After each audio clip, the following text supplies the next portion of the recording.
Hello, this is Nigel Forster, landscape photographer with Photo Training for You.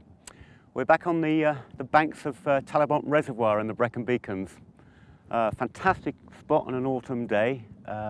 It's the spot where we did the introduction to settings for your camera. Today we want to cover filters used for landscape photography. I'll be talking through the systems, the types of filters you can use. I think for me the overriding factor is that the only filters you'll ever need to use are those which control, manage, direct the quality and quantity of light. There are a plethora of filters out there, special effects filters, coloured filters, yucky coloured graduated filters that make your landscapes look something as, out of another planet.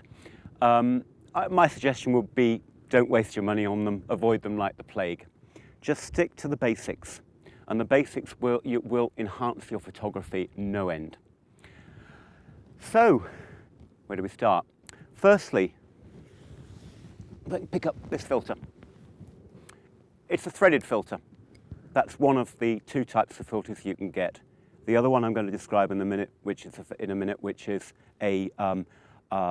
a filter system which effectively uses square filters that slot into a mount. This one's a skylight filter.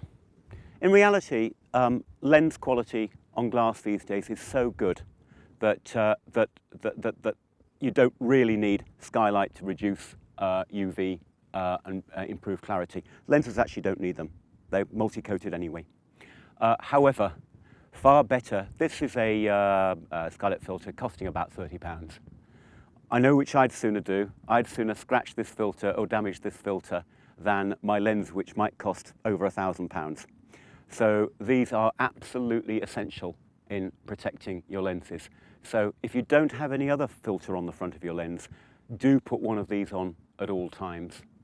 In truth, a lot of the time, because I have these on my lenses, I tend not to bother with the lens cap a lot of the time because I find them really fiddly. This will protect your lens very well.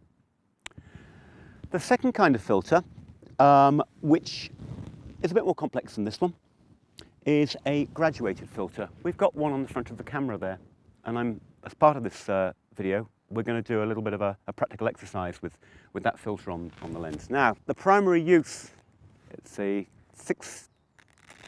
graduated soft filter over here. The primary use of this filter is to balance exposure between sky and land. Usually it's sky and land, can sometimes be other components, but effectively where you've got two halves of an image which have got a difference in exposure, and the camera finds it difficult to handle that.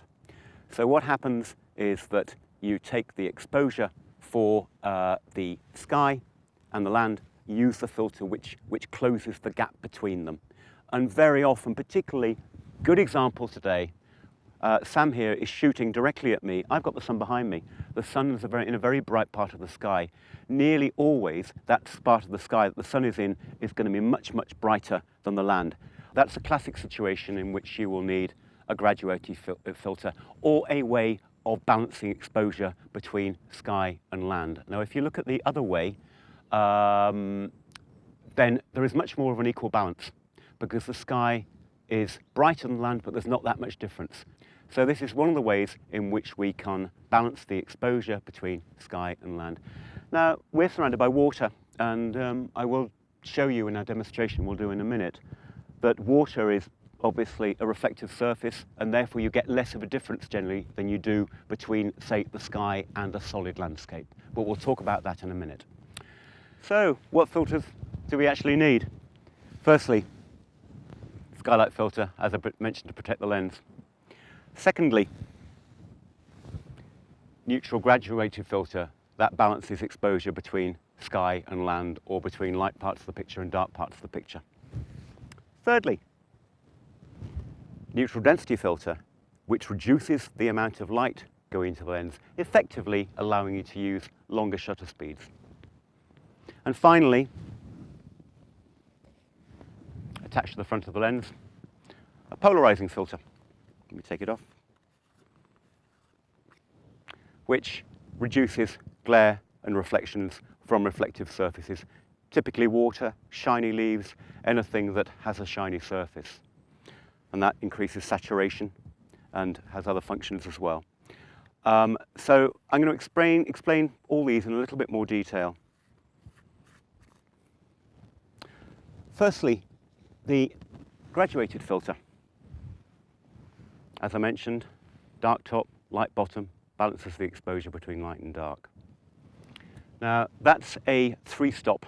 There is a three-stop difference between the dark top and the light bottom, which balances exposure, and that exposes, the top exposes for the highlights, the bottom is clear, so it makes no difference to the exposure. This one's a two-stop filter, the one on the camera. So there's two stops between top and bottom. You can also get a one stop as well. This is part of a square filter system made by a company called Lee. It has a series of filter rings which screw into the front of the lens, and a holder like that which attaches to the front of the thread, and you slot the filter into the filter holder. It's known as a square filter system. The advantage with these that you can slide the filters up and down. Now, on top of the soft graduation, also you get what's called a hard grad filter. If I can find the example I've had here.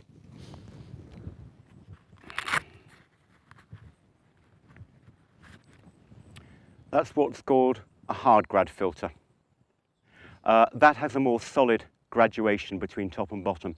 This is only of any use for very clear horizons, and I wouldn't generally recommend using it on water either, because a lot of the sky, the main part of the bright highlights in the sky are also reflected into the water. So this will have a tendency to over-darken the sky to the cost of the water. You might ask, therefore, what is the use of this filter? My response is, actually, it's probably one I wish I hadn't bothered buying. However, there are landscape photographers who use them. It isn't one I find easy to use, I have to say. You do have to be very precise with them, and I think there are very, very limited occasions when you can use them, because by and large, it's on non-reflective surface, therefore it's on land, and you don't get many pure, completely flat horizons on land where this is a practical use.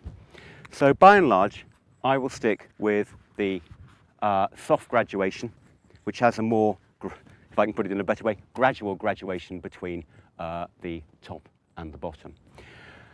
It's probably worth mentioning that you can get these in a circular form which threads straight into the lens, just like I showed you on the skylight filter. The problem with these, that the graduation is always halfway down the filter. You can't move it.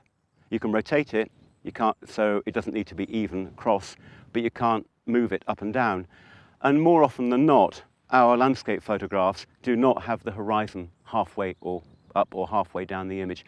That, to me, seriously limits their use. And for that reason, I would always recommend using a square filter system with a neutral graduated filter.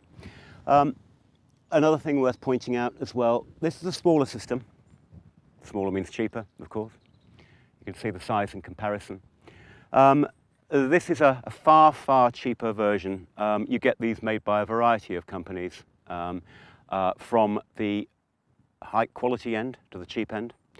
On that, absolutely essential to point out, do not buy cheap filters.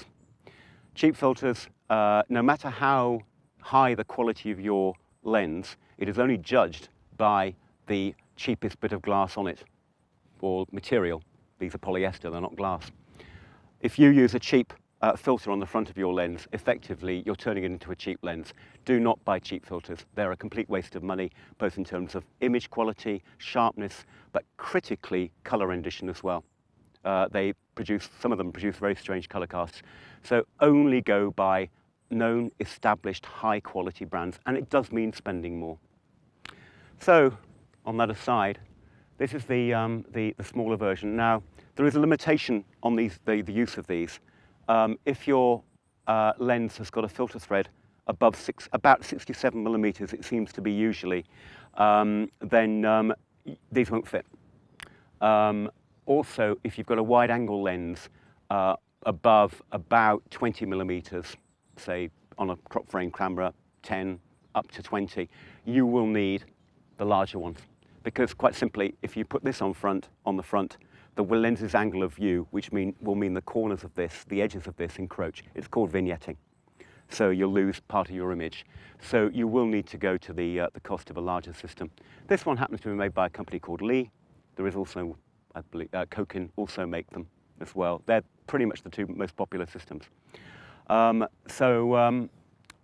We'll also include, in a moment, we'll do a demonstration using a graduated filter to show you how it can be used. Also worth pointing out, however, there are limitations. If you've got an uneven horizon, a graduated filter can also darken parts of the picture you don't want to darken, and we can demonstrate that too. Now, as I've explained, one of the ways in which you can balance exposure particularly between land and sky, is to use a neutral graduated filter. Now, the situation we have here isn't actually as pronounced as you'll often get.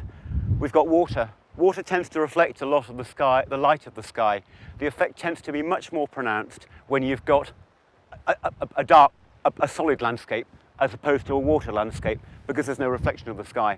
So here we've got a difference, but it's not as marked as you will get say, green fields, mountains, and what have you. Now, one of the limitations of graduated filters is that they have an even gradient running across them. You can see this is what's called a soft graduated filter. Now, the scene we've got in front of us, there is a tower in the middle. So part of the picture you actually want to have a reduced contrast with the sky is the tower. The graduated filter is going to cut into the top of the tower as well. In the last video I explained how you can use a range of exposures, multiple exposures, and blend them to get a single image. So in this particular case, you're better using that method than using one of those. However, I'm going to take the picture anyway just to illustrate it. The way to use a graduated filter is to take a reading. The correct way, technically correct way, is to take a reading from the light part of the image and the dark part of the image, measure the exposure, the difference between the two, and then use a graduated filter which makes up that difference. Now, this is a 3-stop graduated filter. As I explained, you also get a 1-stop and a 2-stop graduation. Now, I've measured the difference earlier on. It might have changed now. I'd need to re-measure the exposure as being 2.5 stops. Let's have a quick review of that 1 second. Right, the water measured an 80th of a second at f13. The sky 320th. That was 2 stops difference. So actually, technically, I should use the 2-stop filter version of this to measure the difference. That's a 3-stop difference. So effectively, I'll get a little bit darker sky than I actually need. Okay, so I'm going to take 3 shots here. First one is going to be without the filter. Second shot is going to be with the 3-stop, which, as I've explained, is a little bit more than we actually need because I've measured a 2-stop difference. And the third is going to be with the 2-stop graduated filter. In all cases, with a soft grad. The hard grad would be simply impossible in this situation. So the first shot with no filter. If I can unravel my remote release, there we go. As you can tell, the water exposed correctly. Yeah, it's gone off already, but you can tell the flashing highlights there. Now, I'm going to put the 3-stop graduation on now.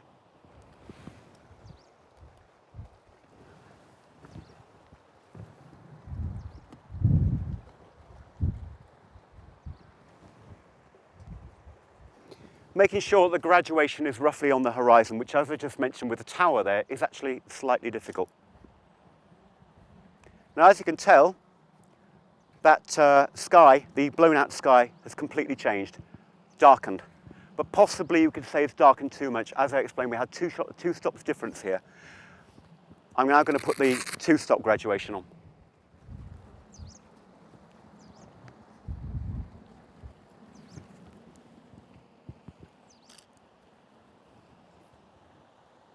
Now you'll see a little bit more of the sky has now got blown out highlights. It's redressed the balance, but the two-stop graduation will have made less difference to the tower. I'm going to take one more just as the sun's coming out actually, and I'm going to drop that graduation a little bit more. Now you'll see you've got less blown out highlights in the sky because I've dropped that difference, and the advantage with these filters, I'll demonstrate using this one, which I'm not using, is that they're rectangular and not square, so you can change the position of the graduation from where you want in the image, and that's quite an important thing to have. When you've got a skylight filter on the front of your lens, where's my skylight filter? Down here. Don't screw the filter adapter from the square system into this. Always take this off your lens before putting the filter adapter on. Recipe for getting you've got virtually no space to unthread the filter hold, the adapter out of this. You'll often jam it. So try not to jam it and try not to thread them in. So always take this off before putting the adapter on. The next filter I'd like to cover is what's called a neutral density filter. These come in a variety of levels of darkness, covering different levels of exposure reduction. What this does, purely and simply, is to reduce the amount of light going into the lens, essentially to increase the shutter speed you can use, or the ranges of shutter speed you can use. It gives you more flexibility with what's called motion blur, in other words, usually using long exposures. So they range from this one, a 3-stop filter. This is known as an ND8. A 1-stop filter is known as an ND2, 2-stop ND4. You can get more intense, darker filters as well, which I'll describe in a second. Personally, I don't use the 1-stop filter because, to my mind, having a filter which reduces exposure by 1 stop is a little bit of a waste of money.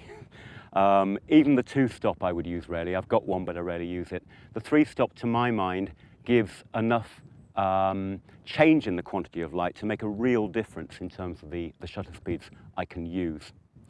So that's my most popular filter. Now, at the other extreme end, got one here, hopefully it's here. Can't see through that one. It's called a Lee Big Stopper. Also made by BMW, and Hoyer do their own version as well. Other manufacturers also make filters of this type as well. This effectively allows you to turn broad daylight into dark and do some very, very long exposures, even when there's really bright conditions like we've got here now. It reduces the amount of light going into the lens absolutely massively.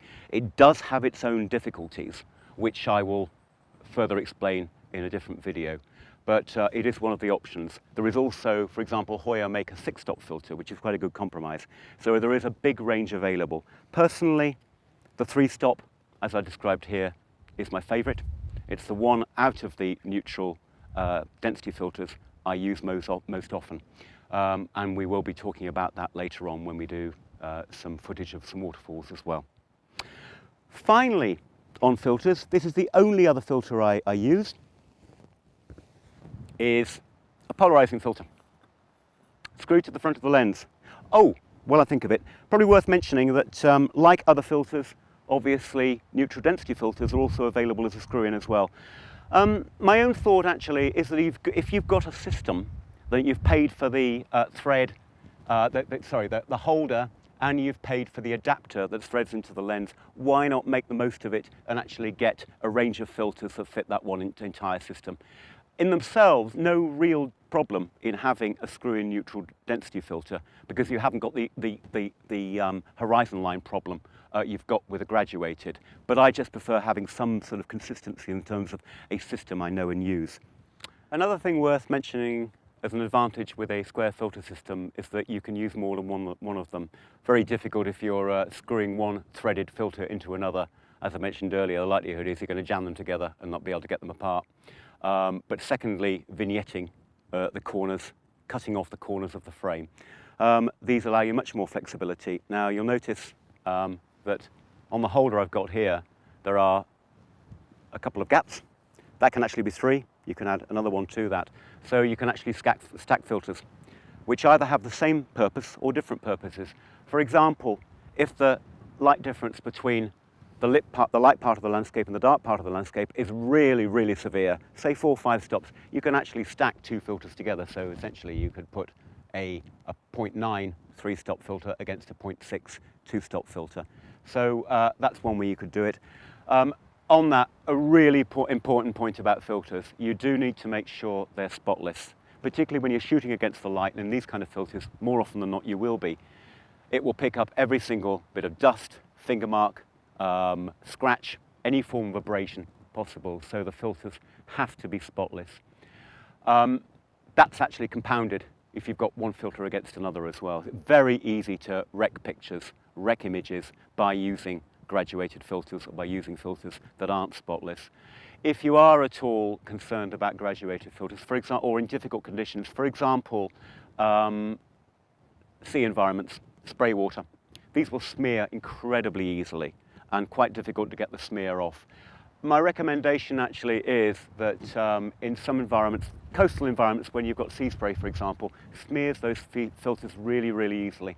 So in that situation, if I'm really worried about salt spray or other factors like that, I will tend to exposure blend. I'll take different exposures for, like we showed earlier, different parts of the image, and then blend them rather than using a graduated filter, because you will find an awful lot of your images wrecked if you don't.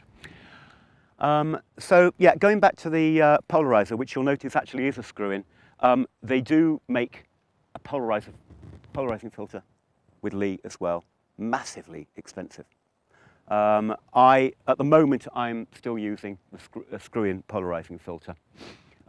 This simply controls glare, whether it's a bright day, whether it's an overcast day, reflected glare, often from the sky, where you've got, it could be water, it could be glossy leaves, even sort of matte surfaces. It makes a big, big difference.